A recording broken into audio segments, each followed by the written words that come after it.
Okay, so we all hear the saying that the markets rhyme, but they never repeat. What does that actually mean? We're going to delve down into exactly what that means. And it's going in accordance with the business cycle, guys. What does the world look like at the time? Are we going through quantitative tightening? Are we going through quantitative easing? Are we going through times of high interest rates, low interest rates? What does the world look like as a bigger picture? This is what we talk about as far as the business cycle is concerned. They can't repeat, otherwise, everybody would have had to put the same trade on at exactly the same time with exactly the same amount of money in exactly the same day over the period of the previous business cycle. The markets don't work like that, guys.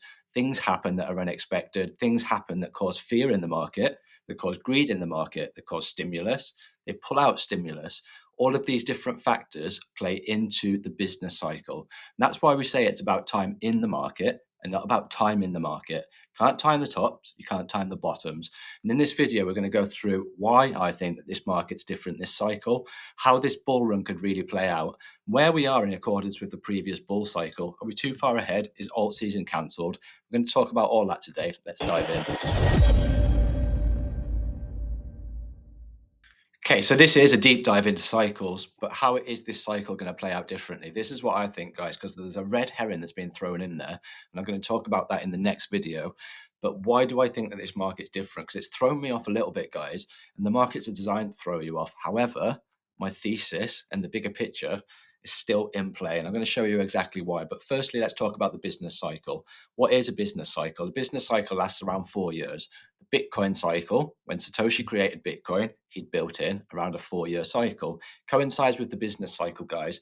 When Satoshi launched Bitcoin, that was at the end of the financial crisis. That's when this new monetary system came into play. So we've had the 4-year halvings every 4 years. What happens, guys? Then Bitcoin halves as far as what's mine's concerned for the same amount of energy consumption. So basically, for the same amount of Bitcoin, you have to double the amount of energy consumption to be able to mine that Bitcoin, which causes scarcity. We know that there's deflation built in. We know that there's a maximum of 21 million. There can never be more than 21 million Bitcoin. So it's deflationary. We know that Bitcoin is deflationary, whereas fiat currency, every time that they stick that money printer on, what happens, guys? It devalues your currency. You might think that the money's going up. Inflation happens. They're taking money from you. Interest rates go up. It's another way of them taking money from you. And it's another way of filtering your money into the hands of the rich. They throw it into the economy first, but ultimately, anybody that owns the assets, i.e., the rich, they're the ones that have the compound effect that are taking the assets from you. So the middle class is getting wiped out, guys. The poor are getting wiped out, and all of the assets are going into the rich. And that's why Bitcoin is a different monetary system and why Bitcoin could be the biggest transfer of wealth in world history, or in recent history anyway, guys. But I digress. This is the market cycle. It's about every 4 years. This is the Bitcoin halving. This is the Bitcoin halving. That's around 4 years. We measure the Bitcoin halving to understand exactly where we are in the cycle. Now, why is this cycle different? What we're going to do is we're going to go back to the previous cycle, and this is where the low was on the previous cycle. We measured from the previous cycle, which was December 2018, all the way to the high of the bull market high, which was 8th of November 2021.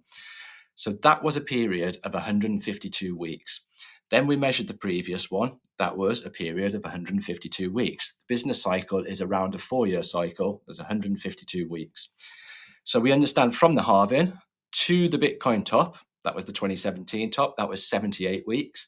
Then the next one was 79 weeks. And then we estimated this one for 78 weeks, and we estimated it from the previous low, 152 weeks, exactly the same as the previous one, 152 weeks and 152 weeks. Now, the markets rhyme, they never repeat. Is it going to be exactly the same? It's definitely not going to be exactly the same. However, what it is doing, as far as my thesis is concerned, is it gives me an estimation exactly when I expect the cycle to end, roughly. So it gives me an estimation when to scale out. Now, why is this cycle different to the previous one? ETFs, guys, that's exactly why. When you look at the previous bull market, on the previous bear market, if we just measure this, from its bull market high to the breakout, which was here, get the measurement tool on there, from its bull market high to the breakout here, that was 157 weeks. So Bitcoin in the previous cycle had 157 weeks before it broke out a new high, put in new all-time high, and then continued its new all-time high with the new bull run. So that's a long period of time. What about this one? Why is this market different, guys? This is why it is the ETFs that are changing the market this year. This is institutions getting involved. This is where the bull market low was. That was 52 weeks, guys. It's about a third of the time of what the previous bear market was. So Bitcoin had a small bear market. What about the altcoins? We look at the total three. We look at the total three, and the altcoins had a bear market until their previous low, from its all-time high to its bear market low. 2nd of January 2023. Let's measure that. 2nd of January 2023, that was 60 weeks. However, you've got this bit here, this sideways choppy accumulation phase. That's where Bitcoin was taking liquidity out of the market. Remember, guys, it's about liquidity in the market. Where is the money? Because there's only a pot of money. Where is it being allocated? It was being allocated into Bitcoin. That's where you had this sideways action before you got the big run. You put in a higher high, you come back down, you put in a higher low. Then you put in a higher high, and then you're coming back down to put in a higher low. When's Altseason cancelled? When this comes down and takes out this previous low all the way down here. How far is that? You can measure. How far is that? It's 44% to the downside. So this is the total crypto market cap, and this is excluding Bitcoin, and this is excluding Ethereum. This is the weekly chart. So higher time frame we're looking at. So people are saying that Altseason's cancelled. People are saying crypto's cancelled. People are saying, I'll see you in 4 years. The chart's saying high or low on the total three.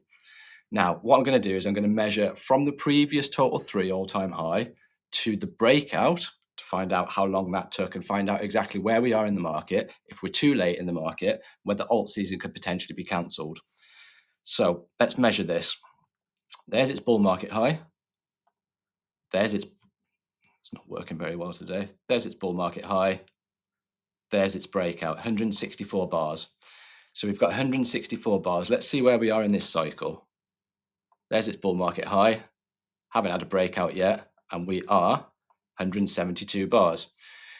So each one of these bars represents 1 week of price action. So that means that we're 8 weeks behind from the previous cycle. Does it mean that it's cancelled, guys? How long was the bull market? We can measure how long the bull market was. It was from the breakout to its high, 38 weeks. So what could happen this cycle, guys? How could it be different? Firstly, we need some kind of a catalyst. Firstly, we need some kind of a run. We've had problems with Trump and his tariffs, and all the markets needed to build this in. When the markets built this in, it was negative for the markets. The market needed to pull back. The markets needed to price it in. It's all part of the business cycle, guys. Then you'll get stimulus. Then you'll get narratives. Then you'll get all sorts of things that are positive in the news that will start driving the market.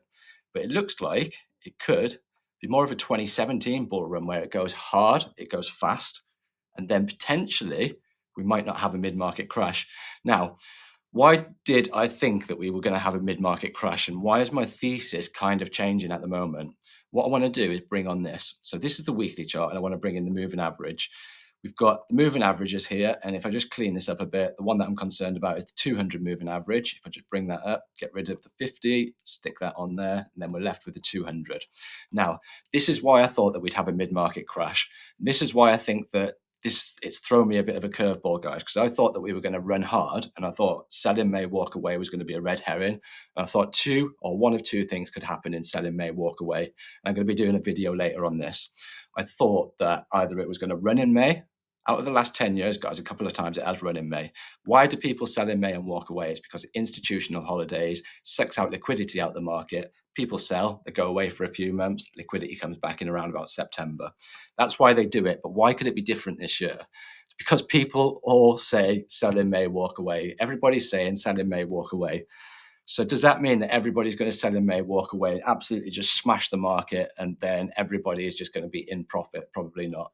So I think that could potentially be a red herring. And I think either they send it early, they send it hard, and they drop it in April, or it runs in May. I don't know, guys, whatever the market does. We could just look, we can just analyze at any given time. So we want this big drop. This is Bitcoin dominance, by the way. We've got a big signal here on the RSI. Stochastic RSI is saying it needs to come down. Each time it needs to come down, you see the big drop. Each time it needs to come down, you see a big drop. So that's what we're looking for, but we're looking for an even bigger drop this time, because this bigger drop's going to confirm Altseason. When this happens here, this is your first leg of Altseason. And I said that because we were going to hit this 200 weekly moving average, which coincided with its previous rejection point for such a long time. That would do an RS flip and flip support for an amount of time. And I thought that we'd get a bit of stagnation here and then a second leg down towards the end of the year. However, I'm starting to rethink my strategy now, and this selling May walk away thing potentially could be a red herring. It might not be, guys. It's just what I'm thinking. So this is how the business cycles work, guys, and this is how the market cycles work. When you look at Bitcoin dominance looks like it needs to drop. When Bitcoin dominance drops, people are rotating out of Bitcoin into altcoins. People have got confidence in the market, and that'll be backed up by the thesis, the positive news, and the narrative that I was talking about earlier on. So that looks good. And the next thing that we need to do is we need this weak dollar. The weak dollar is the DXY. The DXY is weakening and the DXY is starting to pull back. This is a positive thing for us because we want a weak dollar. When we've got a weak dollar, we've got strong crypto, we've got strong traditional markets. One thing to look out for is this is overbought here. However, it could be overbought for a period of time, as you can see here. This is weeks. This is weeks. So we'll see how that plays out. Might come back down, do a lower high here as this pulls back up, lower high, and then another move to the downside. So we'll see. Right, okay, the next thing, the USDT dominance. This is the strength in crypto, and you can see it's actually breaking through on the weekly, the 38.2% retracement, which acted as rejection here. We wanted a double top.